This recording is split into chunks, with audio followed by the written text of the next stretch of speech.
Joining me today to discuss cybersecurity is Ken Modeste, who's Director of Connected Technologies at UL. Welcome, Ken. Oh, thank you, Sid. There's a lot of areas around cybersecurity. Well, a lot of companies know UL, but I'd like you to kind of explain, how does UL fit into the industrial cybersecurity space? That's a great question. UL has existed since 1894, and we're a public safety company. And over the last 30, 40 years, industrial control systems and factory automation have become more and more interconnected. And because of that, safety is now impacted by cybersecurity.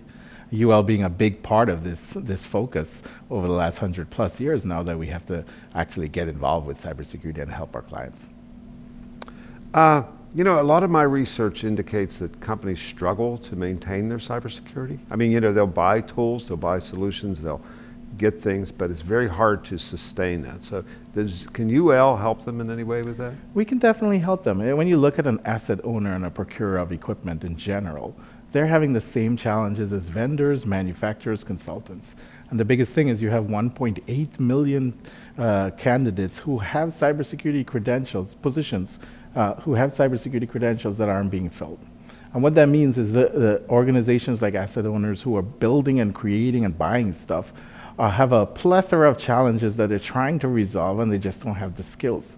What can UL do is we can offer and help the industry by offering those skills, by providing solutions. And we've provided a capability around testing and certification to sort of limit the need for an asset owner to hire thousands of staff to actually try to solve that problem on a day-to-day basis.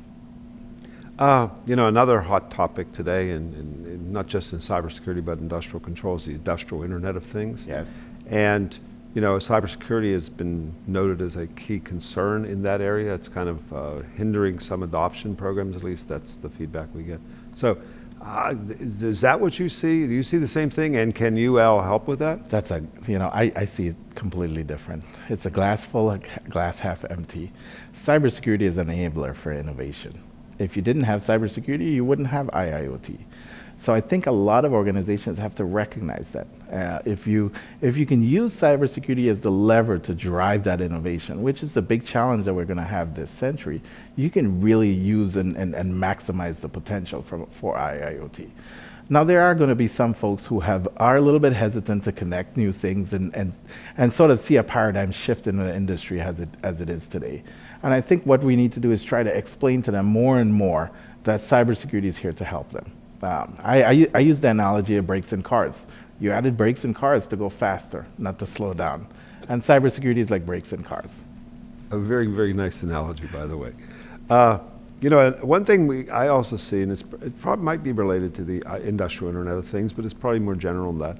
But, a lot of manufacturers, end users, as I would call them, are relying upon their suppliers to try to maintain their equipment and services and things like that. So is that something that, you see that kind of a trend or not? Yep. And can UL help with that? That's one of our primary focus for 2018, 2019.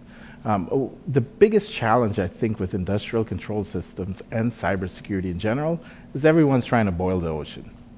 UL looked at it over the last 4 or 5 years, and one of the primary foundational elements that needs to be resolved, especially around the plant operator and asset owner, is really securing that supply chain.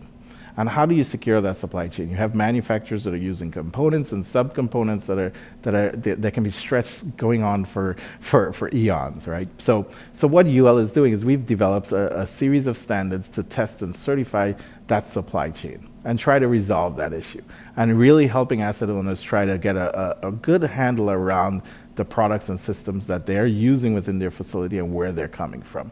And our objective today for 2018, 2019 is making that one of their primary objectives to resolve, so then they could start addressing all the other challenges that they have with cybersecurity. If I'm going to ask you to kind of think in the future here, yep, and think of what's going to happen and what's going to go on with cybersecurity in 2018. What do you see as the biggest headwinds and tailwinds for our industry? Right. it's kind of like your magic wand, right? If you had a magic wand, where you'd want things to go. The biggest headwinds, I think, or where the industry is going to go is really around a lot of machine learning, a little less artificial intelligence, more around machine learning, and a lot more that you'll see with automation and interoperability that's driving efficiency, that's driving performance, and it's driving an ability for the industry to leap years on abounding where they're going. Some of the challenges with that, obviously, is you have pain points within that technology growth platform, that you have bad actors that will try to circumvent, to do either some malicious stuff or try to get some kind of financial remuneration out of it. Where I think the industry should be focusing on is those growth platforms and those growth areas and the innovation around it, and understand that there's always going to be bad guys. And if you understand there's always going to be bad guys and build it into what you're doing, then you have a safe bet. But in general, Sid, when you look at where the industry is going, there's always, we've opened up innovation with interoperability and IoT in general. So to kind of guess around machine learning, I think is where the best bet is. But who knows? Who knows who's going to come up with something new next year, right? You know, there's a lot of partnerships and collaboration in the world today. I mean, it's become a vital part of everybody's business. Can you comment on UL's strategy for how you deal with partnerships and what your plan is, your strategy for that?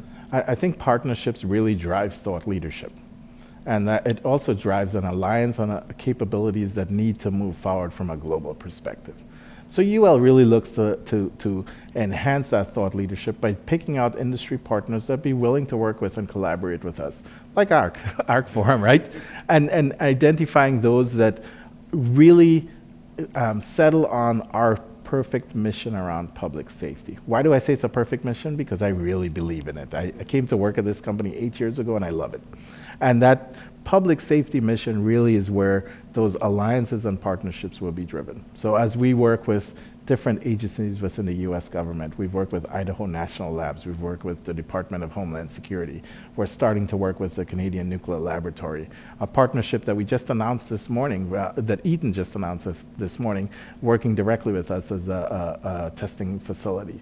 Those are the areas where we're going to look at thought leaders who are looking to drive that public safety mission and understanding that it's a long pace that we're going at, and it's going to take step by step, and it's going to really take innovative thinking to get there. And that's how we're looking at doing it.